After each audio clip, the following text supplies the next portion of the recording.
we need to have men really battling for this with both their head and their heart. Again, the analogy is that it was men getting females voting rights 100 years ago, at least in Denmark. And that's how I see it. We need to have more role models, as you say, of male colleagues truly preaching this and the value of gender diversity and in diversity in general. Welcome to the Shipping Podcast, where I meet interesting maritime professionals sharing their passion for the shipping industry and their everyday job. I am your host. My name is Lena Gothberg.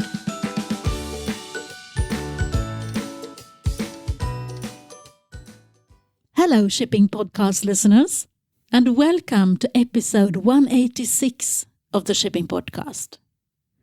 Whoever you are, wherever you are, thank you for tuning in. This is where we talk about the coolest industry on the planet and help raise the maritime industry's profile. In the last episode, 185, you could listen to how innovation in the maritime industry is supported in Seattle, in the States.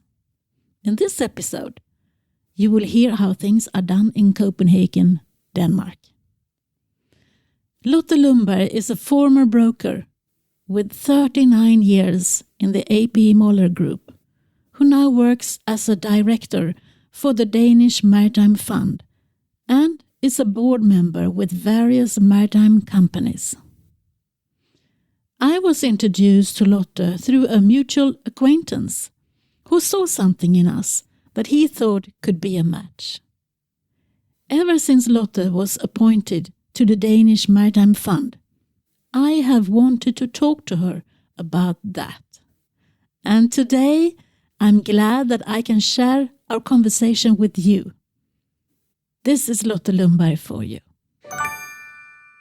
Welcome to the Shipping Podcast. Could you please introduce yourself? Yes, I can. I'm Lotte Lundberg. I'm a Dane, and I have been working in the maritime and shipping sector for almost 45 years. And what is your background? I was educated in shipping. I entered the AP Moller management trainee program when I was 19 years old. And that's why I've been in this sector so many years. But how did you think about getting into that program? I am from a family who had a business in a local port here in Denmark. And I was very inspired by this with the international flavor of it and the ships coming in and out with the lumber for the lumber business, which I was rounded off. That's why I applied for shipping education. And the funny thing is, Lena, I applied, in fact, for the very renowned, at least in Denmark at that time, trading and shipping company EAC. And this was in 1978. And then EAC at that time, they replied to my application that, sorry, we do not take female management trainees. So I applied for AP Moller at that time, and I was hired for the program. So that was the very beginning of my career. So how long did you stay there? 39 years.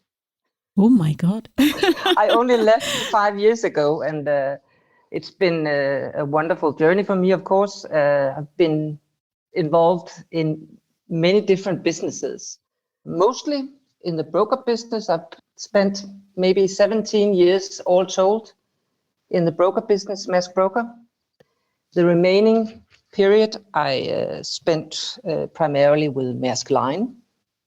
And at the very early stages, I was a couple of years in the US also.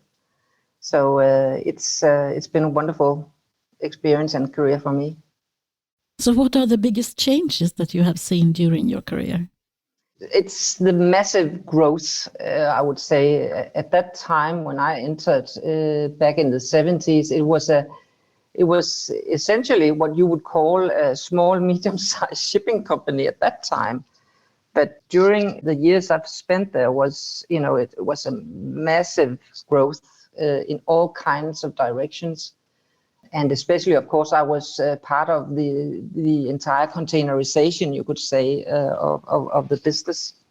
In my early days, I was responsible for all the African shipping lines in and out of Africa from Maersk, and it was very early days, and we were not that big there, but it was fun to be part of that containerization also in Africa and traveling up and down especially the West African coast.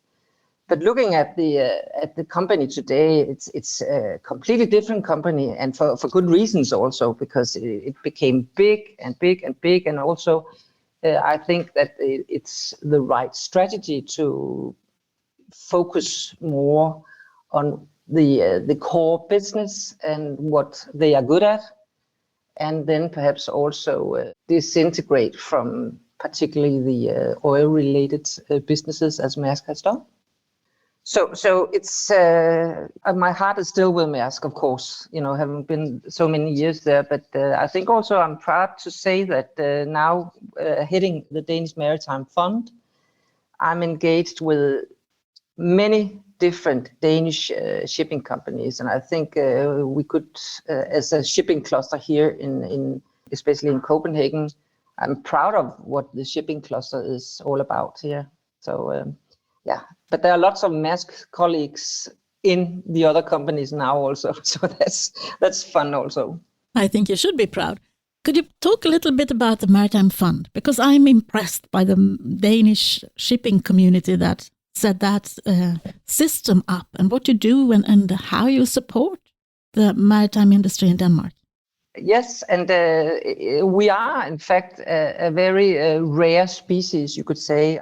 Our raison d'etre is to support the maritime industry and the shipping industry in Denmark. We make grants and seed funding for about maybe 50 million kroner a year. And in general, it's all about providing growth and thereby also jobs in the Danish maritime sector. That's what we are guiding our grants and seed funding for. So 2/3 of these yearly funds we typically put in, for instance, research. All the universities in Denmark, in fact, are amongst our applicants, and the donations are for that. We also support campaigns. We just talked about World Careers DK.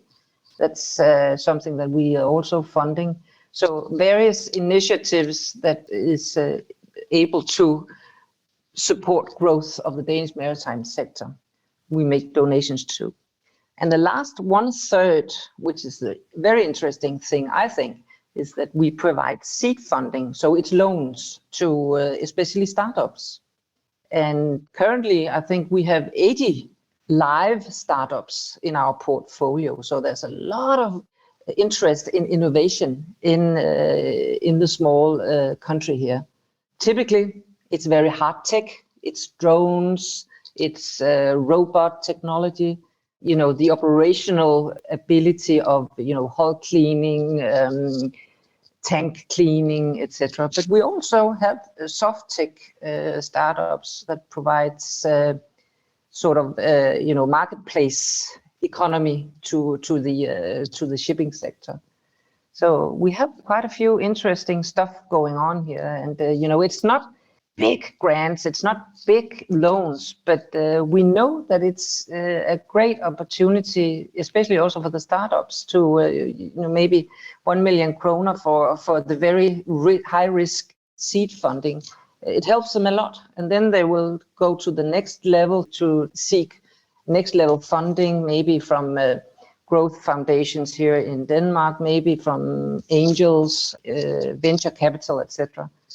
So it's really fun to be part of that journey. And we are high risk. I mean, we are very early out in the development. So it's interesting, but it's also high risk. Yeah, but I mean, a startup, I attended a sort of a Dragon's Nest yesterday for other kinds of startups, not the maritime ones. But what you need as a startup is also the knowledge from the people who has been in the industry for a long time. And do you also provide them with sort of a network or contacts with people who they can bounce ideas to? Yeah, we do. It's not necessarily a formal part of engaging with the fund here, but we do, because we can't help thinking on behalf of those good startups. So, we are pointing them at the directions of perhaps next level funding, putting people together to say, you guys, you need to talk, because it's essentially, it's not competitive ideas, it's compatible ideas. So maybe you can get something out of networking together. So we do that also. I understand that the Danish Ship Finance was set up a long time ago, and that was the story behind that, I think, is that the Danish Maritime Mortgage Fund or something like that went public. It was exactly that. It was privatized. It was a state-owned bank, you could call it. So in 2005, Danish Ship Finance was privatized. And in that transaction, it was agreed by law that 10% of the ownership of the shares of Danish Ship Finance should lie in this fund. And the dividends derived from Danish Ship Finance every year should be passed on to the fund, at least 10% ownership. It's actually secured 15% dividend. So what we do is essentially to turn these funds to all the good things that we are doing. So it's sort of a loop. It's primarily Danish ship owners being customers of Danish Ship Finance, and the dividends generated from the Danish ship owners, in fact, are sort of looped back into the shipping industry via us and our grants. So it's a good sort of circle there. So how do you? I mean, is there a who is saying yes to the grants? I mean, is there a board? Yeah, we have a board. We are composed by a board where Danish Shipping, the organization, they have 3 seats. Danish Maritime, the industrial organization, they have 2 seats. And then our Danish Maritime authorities, they have 1 seat. They are appointed by the Ministry of Business here in Denmark. So it's a good group of very capable roles and people here. So that's how it is. So the chair is appointed by Danish Shipping. That's Tommy Thompson. He's been there since 2015. And the vice chair is appointed by Danish Maritime, and that's Ian Bratt right now that is having that role. So it's a very good and interesting board, and they are the ones signing off of all the grants and the seed funding that we provide. It sounds exciting, and I think it's a great idea. And if anyone listening to this is thinking about how to do it, I think this is a great way to do it. to give back and to make sure that new ideas also is sort of supported and brought forward in a way. And you can also, in terms of this, the research activities that we have, some years ago, maybe 3 years ago, there was a big analysis, again funded by the Danish Maritime Fund, showed that only 2% of maritime research was publicly funded. So the state of Denmark only supported maritime research with 2%, and the 98% were funded by the foundations and the funds, the private foundations and the funds here. Of course, we that are in the sector, we think that the maritime sector is one of 5 export strength positions of Denmark. So we thought it was a little too little, but it also explains why we are very active in funding research as well. And it's again, I repeat myself, but it's essentially all universities. Of course, it's DTU, the technical university, a lot, but it's also ITU, the IT university, it's Aarhus University. So all around Denmark. So I think that is interesting. I think it's interesting too. And the thing that the maritime industry doesn't get that much from the government or from the state, it's interesting. But I think, again, it has to do with us branding ourselves. People do not know how much we contribute to the general society. No, exactly. But COVID, in fact, proved that all of a sudden, right? Yes, it did. Both good and bad. Yeah. The seafarers continued to deliver. Yeah. They never stopped delivering. No. But it was on their behalf, in a way, that we could benefit from their work. Yeah. Because all of this crew change crisis, it was terrible. That's true. So I think the seafarers are the unsung heroes, which we... Absolutely, fully agree on that. Yeah. Being also on the board of a ship management company, it's they are the heroes. Yeah, speaking about that, what else do you do within your work life nowadays since you left Maersk? Well, yes, apart from my daily work here at the Danish Maritime Fund, I'm also active in various boards of maritime companies. So I'm enjoying a seat in Northern Marine Group. It's a ship manager owned by the Stena Group. I am on the board of a Norwegian infrastructure ferry company called Norlet. I must brag about them because we are the first ones driving a hydrogen ferry, so we are proud of that. Then I'm also in the board of Monjassa, which is a bunker and shipping company here in Denmark. And I've been also active in a few ports boards also here in Denmark. So it's essentially mostly maritime, but it's a widespread of activities they are involved in, and I'm very inspired by having all these various inputs also from boards. And my background here in the foundation or the fund is also very helpful for the boards or for the companies that I serve in, because anything we do here in the fund is essentially something that happens from 2 years and onwards. So we are very future oriented here. And it's basically circles around digitization and green transition.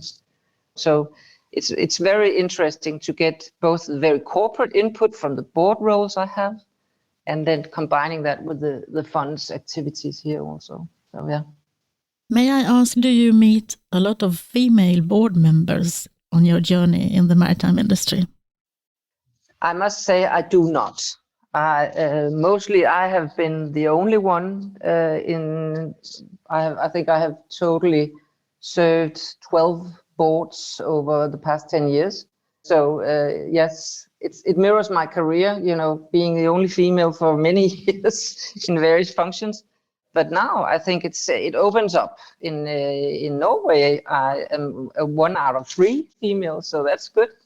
In the Stena-owned company, we are 2 females on the board. So it's I think it's Sweden and Norway are ahead of Denmark in this instance. So we have a lot to do here, and we are talking about it also in the Danish Shipping that things need to change now. And yes, the excuse is that there is no pipeline, etc. But there is a pipeline. So it's about wanting to engage in a diverse, and this is very gender focused, because essentially I think shipping, by the nature of shipping, has been very diverse, or that's my experience from Maersk at least, that I've had international colleagues from basically all over the world. So sort of the national and international diversity essentially is in place, whereas in Denmark it's still the gender story that is a struggle.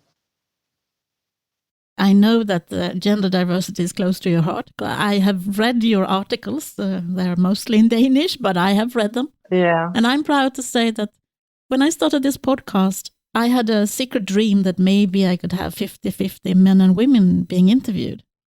It took me 5 years. I didn't believe it at the beginning, but I set up the goal, and it took me 5 years. And now I have more women being interviewed than men.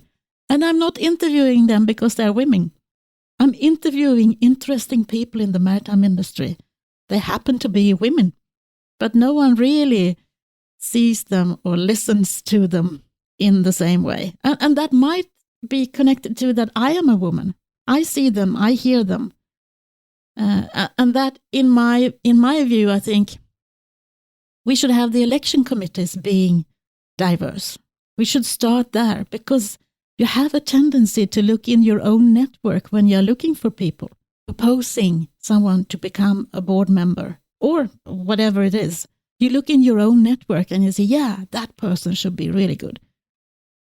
I have a lot of men in my network as well. So I can propose them as well. But I'm not sure that that's so many men that has so many women in their network. No, I agree with that. I think also, if I must be very harsh on our own gender, I think it's also the females that need to get out there and network.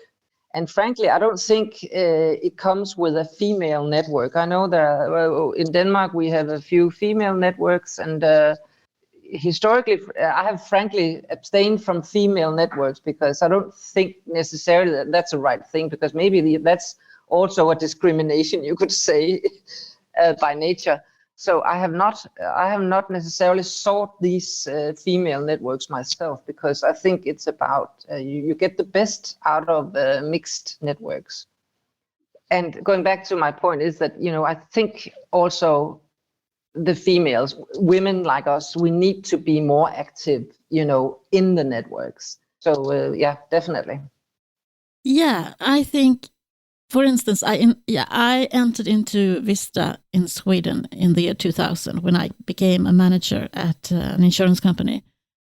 And I have enjoyed every minute, every meeting I've been to, because I have met so many interesting women. Yeah. And also I got, at the beginning, I think it was like a confirmation that the thoughts I had was with everyone else. Everyone else thought the same. So it wasn't only me that had those things, what I thought about. And also I think the young women now, they need the role models that they can see and find. But I totally agree with you. It's not the women's responsibility to get the maritime industry diverse and inclusive.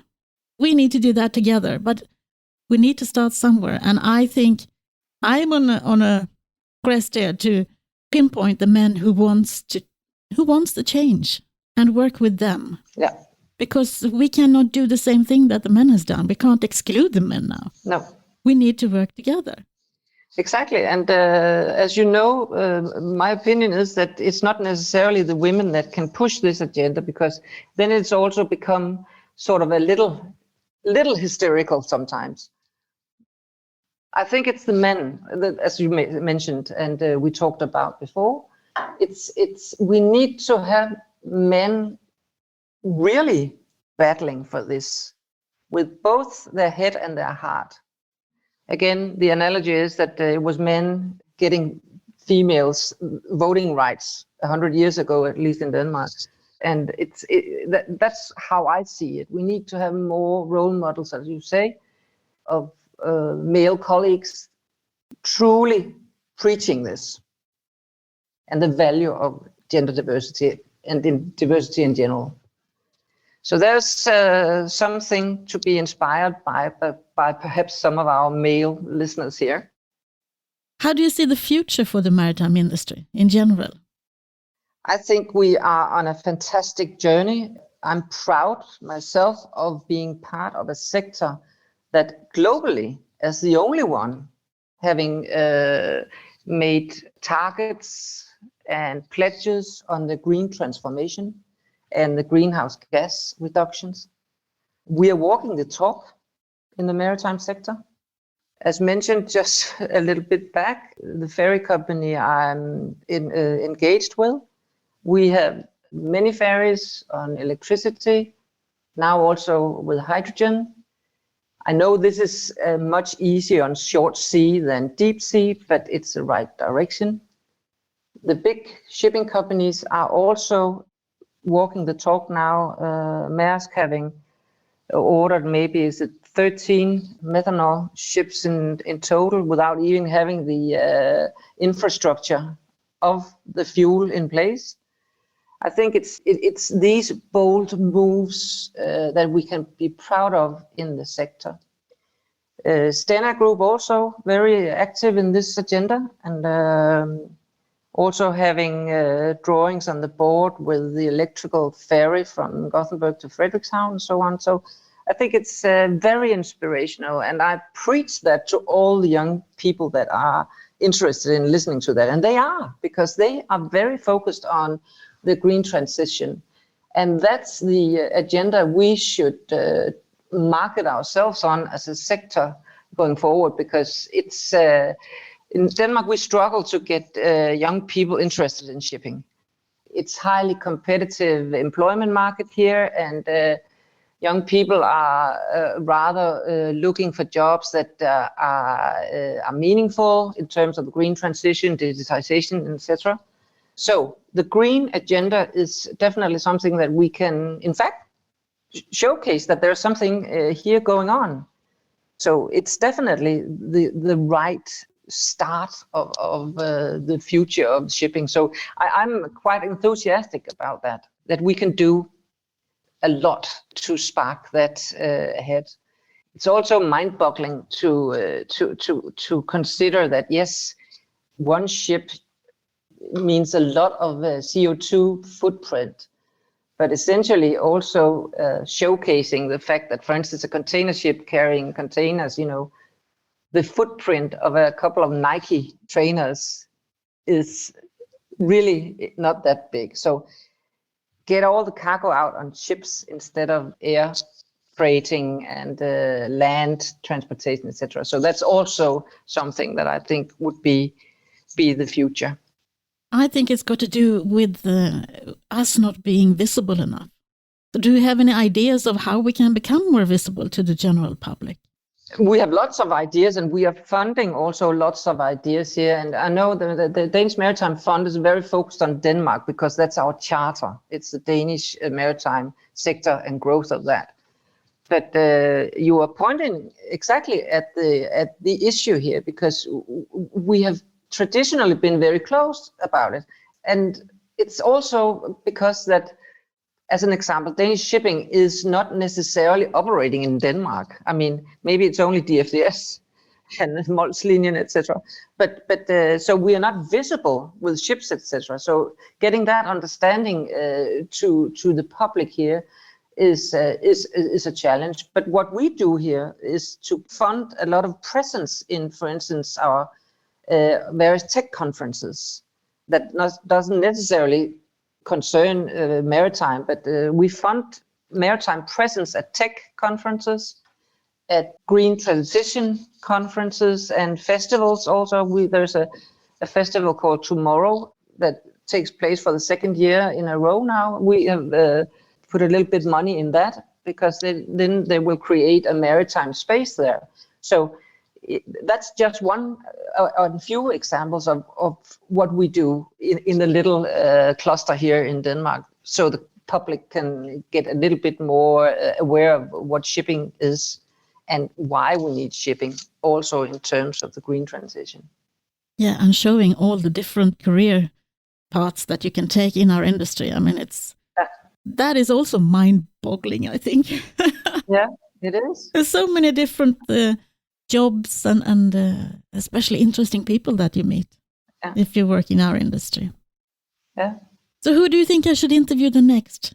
Who do you think that you would be interested in listening to?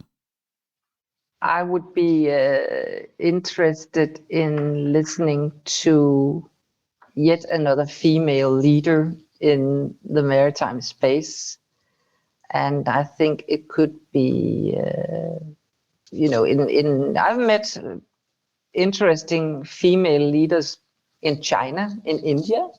I think it's perhaps, it's not necessarily the geography I'm looking for, but it's been maybe 5 years since I've been in China and India. So I would be pleased if you could find a speaker, and a female speaker, from either of these countries, so we could hear where are they now in terms of involving in the shipping industry, and how does it play out also on the general diversity agenda. Mm. Did you have a role model growing up? I was fortunate, and that's something that I've been dwelling on. I mentor a few young and international talents, both males and females, and I've been, thinking about it. Why did I end up where I ended up?